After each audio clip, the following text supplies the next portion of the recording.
Hey everyone, welcome to another episode of Future Ready Leadership. You'll remember that we rebranded the podcast from Great Leadership to Future Ready Leadership, and people will see a lot more changes with that branding coming soon. But my guest today is Jeff Kindler, the former CEO of Pfizer. He was the CEO there from 2006 to 2010. He's currently the CEO of a company called Centrexion Therapeutics Corp. And fun fact, Jeff has worked with some pretty interesting people, including Jack Welch, Jeff Immelt, Jamie Dimon, and what I found to be the most fascinating fact is he actually took the deposition of Frank Sinatra, which we're going to get into as well. Jeff, thank you so much for joining me. Thanks, Jacob. Great to be here.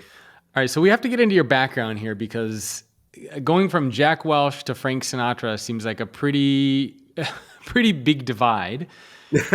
So how far back should we go here to get a sense of who you are and how you got involved with all the stuff that you're doing and have done? Well, I'll just, I'll go through it. Stop me whenever you feel like it. I grew up in New Jersey, so I have that in common with Frank. I went to Tufts for college, where I met my wife during a semester abroad in Copenhagen. Our 45th wedding anniversary is coming up, so that worked out. We have 2 adult children, 2 wonderful grandchildren. Went to Harvard Law School, where my boss at the time was the future Chief Justice John Roberts. I clerked on the Supreme Court for Justice Brennan, which was an amazing experience. I then went to work as a trial lawyer at a Washington, D.C. firm that was run by very famous and great trial lawyer of the 20th century, Edward Bennett Williams, who you may or may not have heard of, but he was a pretty formidable guy. And one of the people that worked for me at that time was future Justice Elena Kagan of the Supreme Court. I handled everything from attempted murder to sexual assault to defense contractor fraud. But my most interesting client was the National Enquirer, and that was the occasion for the Sinatra deposition, which I can tell you about. But that was a fun client because our firm used to send young lawyers, and I was one of them, to their offices in Palm Beach, Florida, where we would sit in their offices for a couple of days reviewing their stories and evaluating whether or not they were libeling anybody. And it was a nice gig because if it turned out they did get sued, we represented them as well. So that's how the Frank Sinatra thing came about. That's pretty cool. So did you actually exchange words with Frank, talk to Frank? I mean, I'm just really I'll curious. tell you. It's super cool. I'll tell you the story real quick. And in fairness, I didn't take the lead in the deposition. I was the associate. My senior partner did it, but I was there. So what happened was the Enquirer wrote a story about Sinatra in which they claimed that he was so obsessed with growing older that he had gone to a clinic in Switzerland to get sheep cells injected in his buttocks. Sheep cells? Because supposedly that would make him youthful. He objected to this story. It didn't really paint him in a very good light. And he sued us and produced evidence that at the time we said he was in Switzerland, he was being honored at a benefit in New York City by like 20 Catholic bishops. So that was who we were going to go up against in this trial. And he sued us in, as I recall, Palm Springs, Florida, where the courthouse, as I remember, was on Frank Sinatra Boulevard. So we had a lot going against us in the case. But we did take his deposition, and we spent a few hours with him, and he was not happy to be with us. And in the end, we had to settle the case because it was pretty clear he was not where we said he was. Wow. But that was one of many fun cases that we handled for the Enquirer in those days. And it was actually a great I didn't know it at the time, Jacob, but it turned out to be a great preparation for me because I had to learn to make really quick decisions based on very limited information because the reporters would come in with these stories. One time they had the guy who sued Liberace for palimony in a hotel room, and he was telling stories about him, and I had to decide whether to let them print that or not. Another time they walked into my office and said they had somebody ready to take pictures of Elizabeth Taylor in her health spa, and you had to make very quick judgments and do the best you can, and it was great training. Yeah, no, that's crazy. You should go back and see if you have any like old documents with Frank's signature on it that you could frame and keep. That would be pretty cool. Yeah. Okay, so how did after that? Yeah, that's when I went to GE. After that, okay. So I worked at that law firm for a while and had all those cases I mentioned, and then I went to work for Welch as head of litigation at GE. Wow. And And so what was it like working with Jack?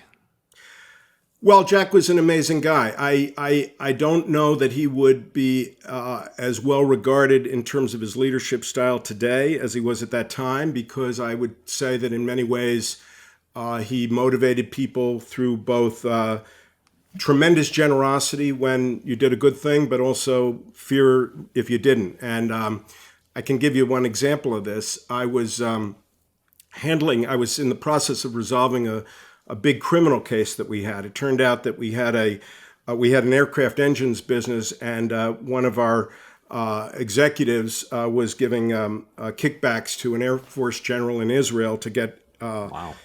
aircraft engine contracts. So it was a big case, and I was in the process of resolving it.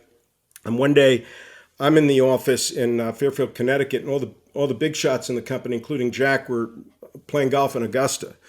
And I get a phone call, and in the course of this phone call, I learned that the FBI had raided our Columbus, Ohio factory, that the SEC and DOJ had opened an investigation, that a class action had been filed against us, a wrongful termination suit by the head of that business, who was now a whistleblower, and the Wall Street Journal was calling me for a comment. We didn't know any of this stuff was coming. Jeez. And that was the beginning of a 2 or 3 year journey that ultimately led to a indictment of GE and De Beers for fixing prices in the industrial diamonds business. And the case went to trial, and I was part of the trial team along with Dan Webb, a great trial lawyer. And Jack was very, very engaged in the case because this was actually a business he had once run, and he cared a lot about it. And I would call him every day from the courthouse at the beginning of the day and the end of the day to tell him what was going on. And he was really super engaged and detailed in it. One of the things I thought was amazing about Jack was you could sit down and brief him on something that you thought you knew a lot about. You'd spent a lot of time preparing, and he had an amazing instinct for figuring out the issue that determined what was important. And he also could compartmentalize. We would have these very intense briefings, and things would be really difficult and emotional, and he'd go out and play golf, and he could completely clear his head. Anyway, I would call him every day from the trial, and there was a lot of pressure. This was a big deal. We were lucky enough to win the case, and we got an acquittal, and Jack was amazing. He sent me a case of champagne. He sent my wife a dozen roses. He wrote a big check. So when you were on his good side and you'd done something well, he was the best. You didn't want to be on his bad side, that's for sure. Do you have any stories of being on his bad side? I never did anything that would have gotten me fired. But I would say that when that case wasn't going well, or when we had our ups and downs on it, it could be pretty difficult, and he'd chew you out. Like I said, I don't think that style of leadership necessarily would be as well received today as it was at the time. He was pretty tough, but it was effective for the time that he was there, for sure. Yeah, that's interesting because a lot of people either love Jack Welch or they hate Jack Welch. They either say he was one of the most successful CEOs ever, or like David Gellis, who wrote the book, The Man Who Destroyed Capitalism and the Soul of America. I had him on the podcast, and obviously he wrote an entire book about why Jack Welch was so bad. Yeah. And so I find that, I've had a few people on this show who worked for Jack who all say the same thing. He was really tough and this and that, but he got a lot out of people. He ran one of the most successful companies. And a lot of people who worked for Jack, who went on to become CEOs, also became very successful. And then you have people like a Simon Sinek, who I think calls him a bastard who created this idea of mass layoffs, and you have books written about him and how evil he was. Where do you stand on Jack, and why don't you think his style of leadership would work today? And do you think we maybe need a little bit more of the Jack Welch style of leadership today? Have we gotten a little too soft in the corporate world? What a great question. Well, I think that for most of his tenure, he was the right kind of leader for the times. When he took over in the 80s, I think corporate America had gotten very complacent and inefficient, and there was not a lot of shareholder value creation for long periods of time. and he shook it up. He laid a lot of people off. He got that nickname Neutron Jack for good reasons, but he made a lot of tough decisions that quite frankly had to be made in order for us to be competitive. In those days, we were worried about Japan kind of taking over the corporate world. And a lot of the things that he did needed to be done, and they probably required that kind of style and that kind of personality. I would say that as time went on and some of that became more common across industry and people, understood the need for efficiencies and the like, it wasn't as unusual. And I do think that certainly maybe toward the end and absolutely after he left, because I will just say as a side note, and I know you had a great podcast with Jeff Immelt, I don't think it was right for Jack to be, so openly critical of his successor in public the way that he was. I don't think that was right at all. And I think toward the end, Jack, the ego got pretty strong, and I think he might have saw himself as the company in a way, and I don't think that was appropriate. In terms of today, I don't know that we're getting soft as such. I think things always swing from one extreme to the other, and I think sometimes maybe the balance is going a little bit too far in accommodating people. But I think the need to understand diversity, understand different people and how they think and how they act is crucially important. One thing I think could fairly be said of Jack was that he was terrific with people that were like him. And you could probably see a lot of similarities among the people that were successful with him.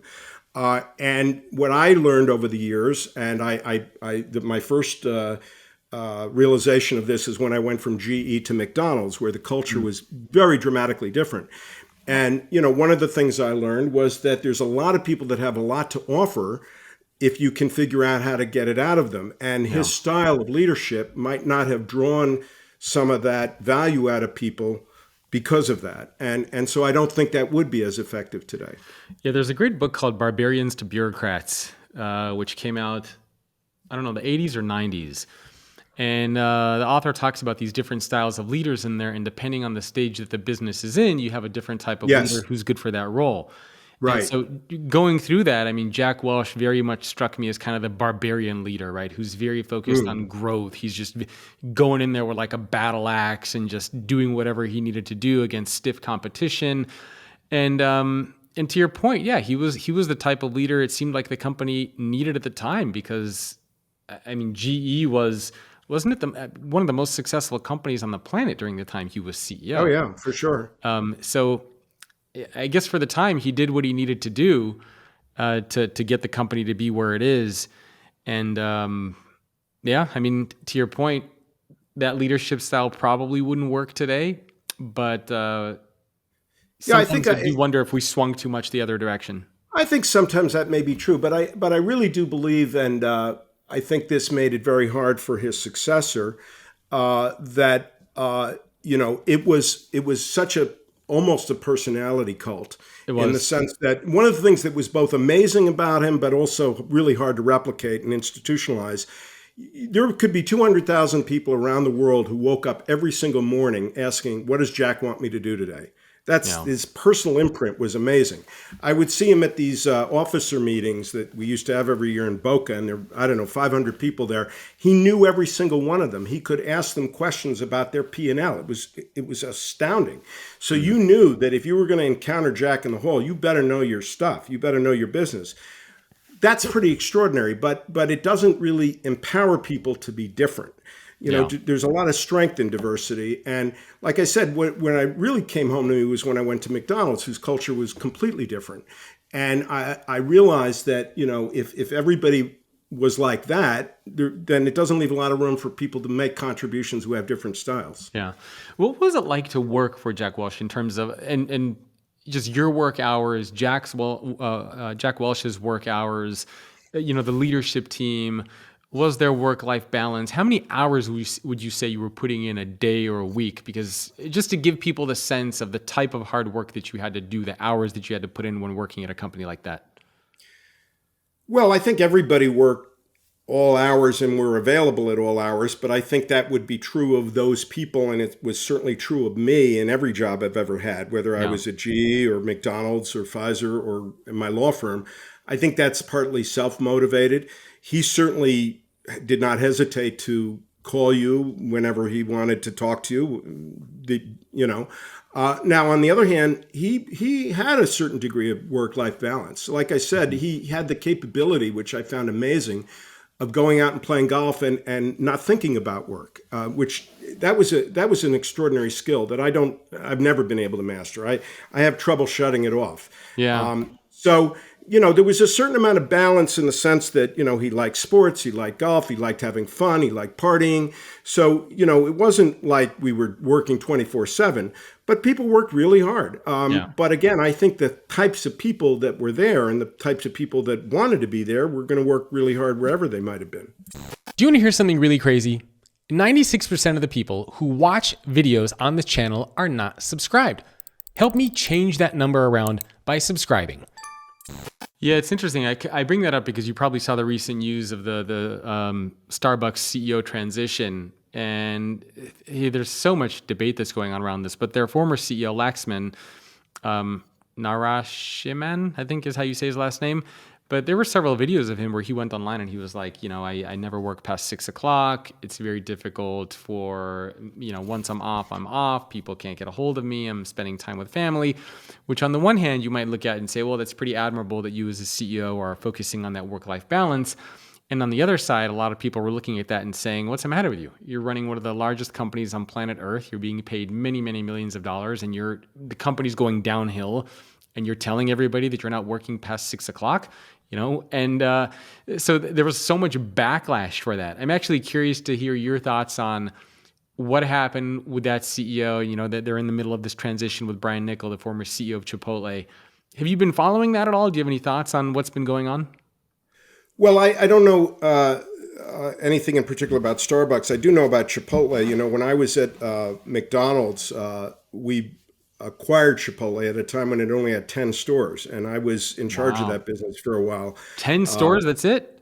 Yeah, we there's a little bit of a story there I'll tell you real quick, but McDonald's itself was struggling, and our CEO at the time thought it might make sense to diversify a bit, and we bought a Boston Market. I don't know if you remember Boston Market. Of course, yeah, they had great mashed potatoes, turkey. Exactly. We used to go there with my dad sometimes after school for dinner and bring stuff home, of course. Yeah. So Boston Market, we actually bought because we were going to buy the real estate and convert it to McDonald's stores. But the fact that you remember it the way you do, Jacob, is evidence of the fact that the Boston Market people, although they didn't run the business particularly well, it ended up going bankrupt. They did create a brand. Yeah. So I was the lawyer on the assignment to try to buy it, and we were going to convert all the stores to McDonald's, and I at the time wanted to make the transition from being a lawyer to being a business person. And I went to my boss and I said, Boston Market still has a really big brand. Let me run it. I said, what's the worst I can do? It's in bankruptcy. I can't screw it up too much more than that. And that started a process of diversification and ultimately led to Chipotle, which was a tremendous success story. Yeah. So yeah, I know a bit about Chipotle. I can't speak to the specifics of the CEO at Starbucks. I would say that in my opinion, you should treat people like adults and let them decide their work hours and how they work, because what really matters is the results. And I wouldn't personally, if I were an employee, particularly want the CEO telling me when I can and cannot work. And I would, I work hard and, I think I should be accountable for the results. And, the people that are working in the Starbucks and in the Chipotle stores, they work pretty hard. Yeah, they do. I had to, my most embarrassing experience as an executive in my whole career, the thing at McDonald's is when you go to work there, they ask you to work in the stores. And I had two really embarrassing experiences. I was still at GE at the time when I was making the transition, and I worked at a McDonald's drive-thru not far from GE. And Jack sent a whole bunch of people to go through the drive-thru to just see if they could screw me up. Because actually the drive-thru window is a really hard job. You're taking an order, you're listening for an order, you're getting an order. It's a hard job. Wait, so Jack knew that you were going from GE to McDonald's, obviously. You told him. And so Was he Yeah. doing this So just like out of malice or just to like, no, haha? just for fun, just a fun thing to do. So all these people were coming through the drive-through, giving me difficult orders or taking too long. And so I was not going to be a successful crew person at McDonald's. And then when we bought Boston Market, I worked in the store. And you may or may not remember that in addition to the chicken, they used to sell hams, but they didn't Yep. sell a lot of the hams. So they had one ham that they baked in the morning. And I was working in the kitchen and I was supposed to bring the ham out for it to be carved. And I dropped the ham on the floor. And the guy who owned the restaurant said, "You just blew my profit margins for 2 weeks." So Wow. I bring all that up by way of saying, back to your original question, these are really, really hard jobs. Yeah. These are really hard jobs. And so I don't know if I would necessarily think it's the best thing for the leader to convey that, he's clocking out at 6 o'clock. How did you get from there into Pfizer? Because obviously you were the CEO of Pfizer from 2006 to 2010, if I have the dates correct. So how did you make that transition to being the CEO there? Well, when I was at I have to go back a little bit to GE. So I had been a lawyer. I went to GE as a lawyer. And although I really enjoyed being a lawyer, it became pretty obvious pretty quickly that lawyers are not decision makers. They're not at the center of the action. I'm surrounded by people like Jack, and I really wanted to be a business person. So I go to McDonald's initially as the general counsel, but then, as I said, I took over all these what we call partner brands. So it was Boston Market, Chipotle, Pret a Manger, a couple others you haven't heard of. And so at this point, I'm transitioning away from being a lawyer to being a business person. Pfizer was recruiting for a general counsel, but they wanted a general counsel with business experience. So they, because they wanted to set up a possible successor, they wanted to, bring in some people that might potentially become the CEO. Okay. So we were living in Chicago at McDonald's. I wanted to get back to New York anyway, and so I joined Pfizer. Interesting. And when you joined, did you join as CEO? No, I came in as vice chair, Okay. and I was head of the legal department and a whole bunch of other departments. And then about 3 or 4 years into it, they had kind of a bake-off among the three vice chair to decide who would become the next CEO. And, we all presented to the board and, I got the gig. And what was that like? Do you remember the first day on the job, or as soon as you found out that you were going to be CEO, like what you were doing, what you were thinking, like when you first showed up and you got into the building and you had your name on the door, like what was going through your mind? Well, we had just gone through 6 months of this, I think, unpleasant. I wouldn't recommend it. Bake-off among the three of us who were vice chair. Our offices were right next to each other. So imagine a C-suite where you got the CEO in the corner office and then three offices next to it of each of the vice chair. And for 6 months or more, we're competing for the job. And it's not pleasant because people around the company start lining up and so forth. But it did give me a lot of time to think about the job. And maybe I'll share a little bit of the context of the situation we were in at the time, because it was a very important and difficult time period for the company.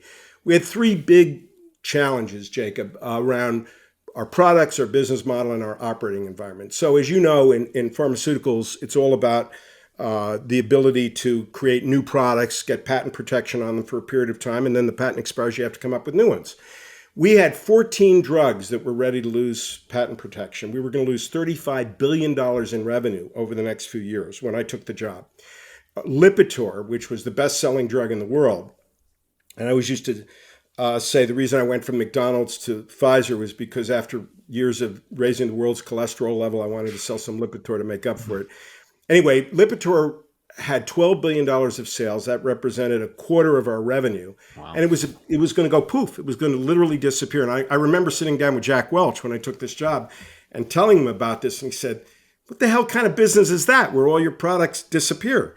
It's a very tough business. So we were losing all those products. We had product recalls due to safety issues. And unfortunately, our R&D engine had stalled out. One of the earliest experiences I had, which was kind of a nightmare, was we were developing a successor to Lipitor. that was going to treat, Lipitor lowers bad cholesterol. This was going to raise good cholesterol. And we'd spent Okay. hundreds of millions of dollars in it. It was the bet your company thing. And one Saturday morning, I'm at home with my wife and my daughter. It was her birthday, and I got a phone call. And make a long story short, the drug, it turned out, in clinical trials was actually killing people. Wow. And it had just been determined by an independent safety monitor. So we had to withdraw the drug. So that Monday morning, I'd only been on the job a couple of months. That Monday morning, my first appearance on television, I'm on CNBC trying to explain why we just lost this product, watching the stock chart, go like this. Jeez. So that was a pretty tough experience. So we had these product problems. The next thing was our business model, and this is a classic of the innovator's dilemma. We'd been hugely successful in the 90s in the market for chronic care pills in the U.S. and developed countries. That was our sweet spot. That market had become mature, and we had become a very inefficient company. We had gotten way too stale and siloed, insular, bureaucratic, and that was a big problem. And then the third big problem was the operating environment was changing. Huge legislative scrutiny, regulatory scrutiny, congressional hearings. Obamacare was coming onto the scene, and the way that was originally conceived, it could have been very threatening to our business model. And then we had the financial crisis. So all of this is hitting us at the same time. It was a really very, very tough time, a lot of pressure, and a lot of challenges. What does that teach you about leadership, right? Because most people who get in leadership roles, you can, for a lot of the times, you can hide, right? Not necessarily at the CEO level, but if you're in mid-level leadership, you can kind of hide, right? I mean, if things don't go well, it's ultimately, your boss who's in trouble, or a VP or an SVP. But when you're the CEO, there's no hiding. And if the company is going through a challenge, you get thrown front and center. You're on TV, you're doing the interviews, your name is in the press. It's you everywhere. And that's probably, I'm assuming, a pretty big challenge and a pretty big change from going where you have more anonymity inside of a business to now being front page, literally front page, your name, your face on different magazines. How do you, what is that actually like? Did that change how you view and think about leadership in any way? Oh, absolutely. And I made a lot of mistakes. I spent a lot of my time these days, counseling and supporting CEOs and would-be CEOs. And I talk to them a lot about this because when you're in the C-suite, you're a vice chairman or whatever, everybody looks in the corner office and they say, I can do that job. What's wrong with him or her? You get in the job and you discover that the number of stakeholders is vastly greater than anything you're used to. Everybody that you're dealing with in some way or another is seeking to advance their agenda. You're under tremendous pressure, a lot of public scrutiny, and it's very difficult. And I will be the first to admit I did not handle it as well as I wish I had. When you talk to Jeff Immelt, he said something that resonated with me that I think bears on this. He said that one of a leader's responsibilities is to, I think the word he used was absorb pain. Mm-hmm. And, when I look back at it, I recognize that I felt, first of all, there was no question the company had to make massive changes. Yeah. And I will tell you, and I'll share some examples of this if we have a chance, I think we did some amazing things that really positioned the company very well for success, but they were hard things to do. I had to close the original plant in Brooklyn that the company started at. I had to close the research facility in Michigan where Lipitor was discovered. I had to lay off 10,000 people. I had to reorganize a lot of changes. Yeah. And I was very driven to make those changes and to make them quickly. I think I'm by nature, and I think it's probably true of a lot of people that end up in these kinds of jobs, I'm probably naturally intense and driven person. But I think what often happened was I allowed my inner intensity to affect how I presented and how other people experienced me. And that meant sometimes I was impatient or lost my temper or wasn't a good listener. And I think another thing that often happens in these jobs is you don't always remember the effect you're having on people because of your position. Yeah. If you and I are peers and we get into a heated argument, that's one thing. But if you're my boss and you're being very strong with me, that can really have an impact. It goes back to something I said earlier about Welch, which is that when you want to bring out the best in people, you have to be very mindful that how they listen, how they speak, how they contribute can be very different than your own style. I grew up in New Jersey. I was a traveler. I was used to, going mano a mano with Welch. I had that kind of personality, which is one thing when you're in those kinds of jobs. But when you're the CEO and other people, they may not experience it in the way you intend. Yeah. So I learned a lot about that in those days, and I'm pretty comfortable that I'm a lot better at those things as a result. And hopefully I can, in my coaching of others, give them the benefit of those experiences. You mentioned you had to deal with a lot of pressure. Did you have, because I'm trying to give people a sense of what that pressure is like. Did you have sleepless nights? Did you have, a couple of CEOs have shared their marriages almost fell apart. They had nights where they had to sleep, who was it? Randy Parker, the CEO of Hyundai North America, said that there were several times where he would have to sleep in a separate house away from his family because he was doing so much work and he was under so much pressure. So when you talk about pressure that you're under, what did that actually do to you physically, mentally, psychologically, to your friends, to your family? What was that actually like? I was not as good a father as I should have been. I was not as good a husband as I should have been. I was not as good a friend as I should have been. I was, I mentioned earlier that Welch had this capacity to compartmentalize and not think about work. I've never been able to do that. I'm just always thinking about it 24/7. And when you're the CEO of a global, gigantic company, there's always stuff going on and there's always important stuff going on. And I find it very hard to turn it off. Yeah. And that means that the way you're presenting yourself to your friends, to your family, is not great. And my kids were in high school at the time, and I was not, I wasn't present. I think that the thing that I've learned the most in life, which is a cliche, but it's so true, is the importance of being present. And it's really hard to be fully present for people when you're allowing your mind to think about what did I do yesterday and was that right, and what am I going to do tomorrow, and how am I going to think about this, and your mind is racing. I meditate now. I didn't then. I wish I had, and it's gotten me really focused on being present and thinking about the importance of that. Yes, I lost sleep. Yes, I probably. I wouldn't say I had a serious drinking problem, but I drank probably more than was optimal. I didn't take care of myself. I gained a lot of weight. That's one of the things that happens with me. I gain weight. I would say that especially in the last, 6-8 months of my tenure there, I just was not present for people, and I was showing the signs of strain and pressure in a way that wasn't good for me and wasn't good for the job that I was trying to do. Thanks for tuning in. And if you are interested in taking this conversation even further, then make sure to subscribe to Future Ready Leadership Plus, where for a few dollars every single month, you will get access to a bonus episode with every single one of my amazing guests, as well as ad-free listening. And make sure to also join our Future Ready Leadership newsletter, which you can get access to for free by going to thefutureorganization.com/newsletter. Again, that's thefutureorganization.com/newsletter.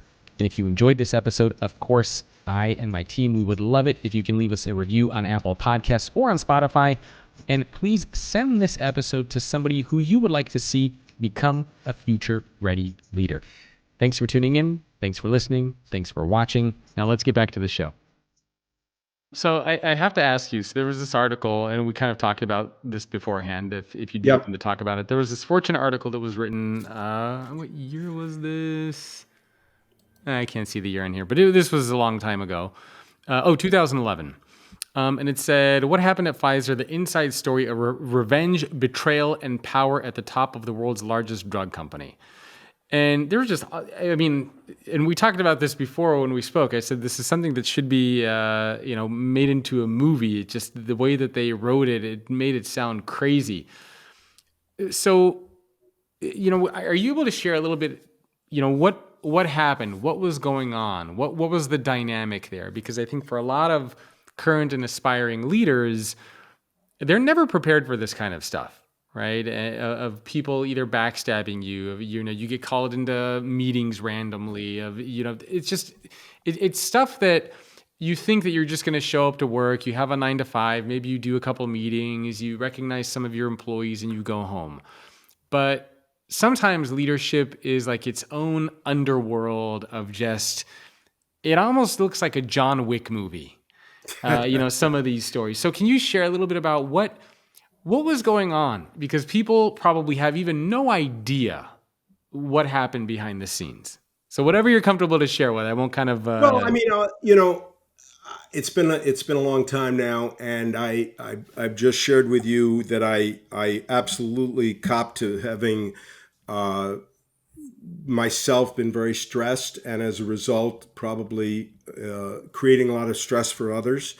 Now I do want to say, there's a certain amount of melodrama that maybe a journalist wants to create in these situations, but I don't want to lose sight of the fact that we and the team had some amazing accomplishments in that period. The Affordable Care Act, I led the industry in making that something that we're all very proud of, in terms of not just the fact that we protected our interest as a company and as an industry, but really advanced the interests of patients. We transformed the company. Just one example, we had no presence in vaccines. Deals I did when I was there led to ultimately the company doing the COVID vaccine and becoming a leader in biologics and all kinds of other areas. We pulled off what I think most people would agree was one of the most important and successful mergers in our industry in the middle of the financial crisis.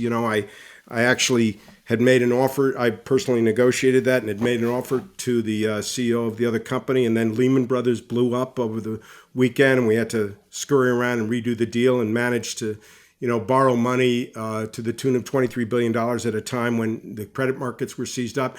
So my point is, we got a lot done. Yeah. But, the doing of it caused a lot of pain to a lot of people. There were people that were not happy about some of the changes that we needed to make. We did made a tremendous amount of changes to the R&D organization and to the sales force, which were two pillars of the company. And some of the people there that led it and that had been part of the legacy of the company were not happy about it. As I said, I think that the changes needed to be made. I'm glad we did it. The company was far more successful as a result, but it put a lot of pressure on a lot of people, including myself. And, there were people that were not happy about it. And, that led to people experiencing it in a way that was not constructive. Yeah. How much, like just in your general experience in the corporate world, how much of office politics, of bureaucracy, of backstabbing, is that a common thing that happens in various organizations? Because, I've interviewed a lot of different people, and I've even done some polls online just to see, have people had vulnerability used against them? Have people been stabbed in the back? What's been your general experience? Are most organizations, when you get into a leadership role, calm and people are accepting and it's just kind of flowing? Or is there a lot of turbulence in leadership, especially the higher up you get? I think when you bring human beings together in an enterprise that requires hard work, that involves challenges, that has its ups and downs, has stresses, in which some people will be more successful than others. It's human nature for people to engage in a certain amount of that just basic human conflict. For want of a better word, call it politics. I don't think politics quite captures it. It's just human nature. If I'm ambitious and you're ambitious, and the further you move up the ladder, the fewer jobs there are. There's going to be some competition, and sometimes it's healthy, and sometimes it's not. It's like sports. It's the same thing. Now, I have really worked very, very hard especially since Pfizer, in the many companies that I've been involved in as a CEO or as a board member or as an advisor, to try to reduce those kinds of politics. I don't think you can completely eliminate it. And, if you can keep it healthy and constructive, I don't necessarily think you want to eliminate it.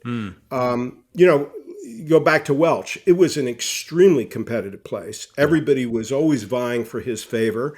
Everybody was always vying for promotions because it was, as I said before, a lot of the motivation was greed and fear. Greed if you did well, fear if you didn't.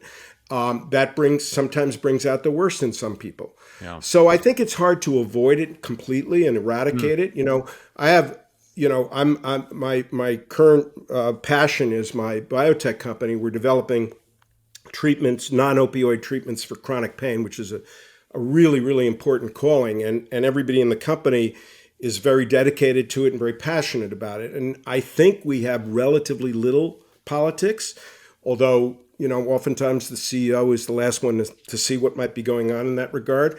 But, is everybody sort of zen and calm and just, chilling? No, I don't think that's in the nature of business. I don't think it's in the nature of any super successful enterprise.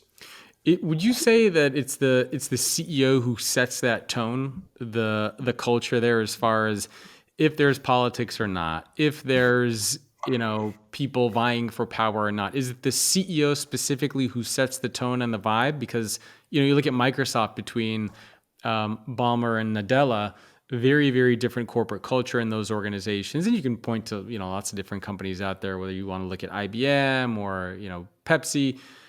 Oftentimes when the CEO steps in, it's their philosophy, their beliefs, their approach to doing things that makes that change. So how influential are leaders really when it comes to, setting the tone for the business? I mean, it's clearly the single most important determinant of culture. I've been on boards of directors where we've had more than one CEO, and the company can change dramatically. Yeah. And I think it's just in the nature of leadership in a somewhat competitive environment where people are almost by definition seeking to be successful by the standards that the CEO has set, whatever those may be, that they're going to start modeling behaviors that get rewarded. And the CEO can have a significant, if not the most significant, influence on what is rewarded and what is not rewarded. And I see that in every company I've ever been involved in. When a CEO changes, you'd like to hope that they change the culture if that's part of the reason why they're coming in. Oftentimes it is. It'll be interesting to see your example of Starbucks and Chipotle. Having been at McDonald's and Chipotle and knowing how absolutely crucial it is to influence the everyday experience of whether it's the barista or the person in the drive-through who, you don't necessarily have interactions with daily as the CEO. In fact, you largely don't, but you want them to adopt whatever the culture is you're trying to set, customer-oriented, et cetera. So I think it's enormously important. And you can't really change a culture if the CEO is resistant to it. I would say it's necessary but not sufficient that the CEO bought into it. There's a lot more that has to happen beyond that. But the CEO is the catalyst for cultural change. Yeah, speaking of the Starbucks thing, it's also really interesting that Brian Niccol, I heard that they're going to allow him to stay, I believe, in Newport Beach and not have to actually relocate. So they're going to build kind of a little mini office for him so that he's going to be the CEO of Starbucks, kind of telecommuting, working virtually. I'm not sure how well that's going to go. That was also in the news quite a bit. Like, how could he not relocate to the company headquarters and be where the business is based in Seattle? How can he stay in Newport Beach and still be the CEO? And can I comment on that? I can't. Please. I don't want to specifically comment on Starbucks, although I know that Brian did such a phenomenal job at Chipotle that I don't doubt that he had a lot of bargaining power in working out his arrangements. But this concept of headquarters is a little bit. Seems to me not really quite on point because, for example, Pfizer had facilities all around the world. Obviously, Starbucks has facilities all around the world. Yep. I actually think the headquarters, where the corporate staff is not the place the CEO should spend most of their time at anyway. They should be out with their customers, with their employees.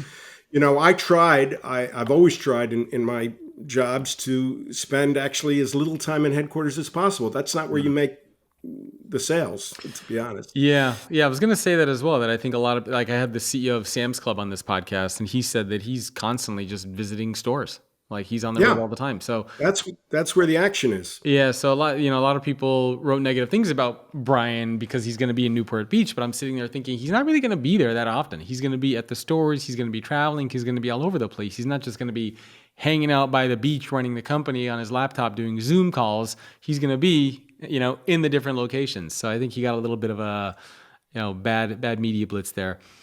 I want to transition a little bit to a section of the podcast I call the Leader's Toolkit, where we focus on something actionable and specific that leaders can implement. And there are a few things here that I wanted to go over. One was your idea of positive friction and why that's so important. Today, especially inside of organizations, I feel like the idea of friction is frowned upon and we're trying to remove it. And we don't want people to disagree. We don't want people to debate. We want to create these overly safe spaces. We want psychological safety. We want, and I also don't view that as being healthy. And, there's Jonathan Haidt wrote a book called The Anxious Generation. And in it, he talks about that there's nothing about showing up to work that says you have a right to not be offended. The right is that you can be offended, but we can just do it in a respectful way. Right. But there's nothing in there that says you should never be offended. You should never disagree. You should do these things, but there's a right way and a wrong way to do it, to approach it and to do it. So what is positive friction? Why is it so important for leaders and for organizations? And do you have any tips or suggestions on how to do it the right way? All right, everybody, my episode with Jeff Kindler continues. For premium subscribers of Future Ready Leadership Plus only on Apple Podcasts. And if you subscribe, we have a bonus episode. It's around 15 to 20 minutes where we actually talk about the importance of positive friction, specifically what positive friction is. We talk about Pentagon red teams, which you're going to have to listen to the episode to learn more about what those are and how they work. And we also talk about the difference between focusing on a person versus focusing on a position. And so Jeff really goes in more detail around how to create positive friction, what that looks like, and how you can accomplish goals using positive friction.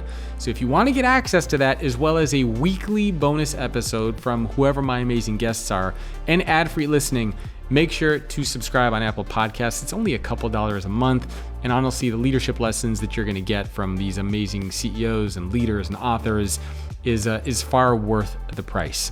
So again, that's only available on Apple Podcasts. Just open up the app, type in the name of the podcast in there, and you'll see some of the premium and paid episodes there. Click on one of those and you'll be able to sign up. And last but not least, if you enjoyed this episode, please send it to somebody who you would like to see become a better leader. We also have a newsletter which you can go to, which is thefutureorganization.com/newsletter. Thanks for tuning in. Thanks for watching. Thanks for listening, and I'll see you next time.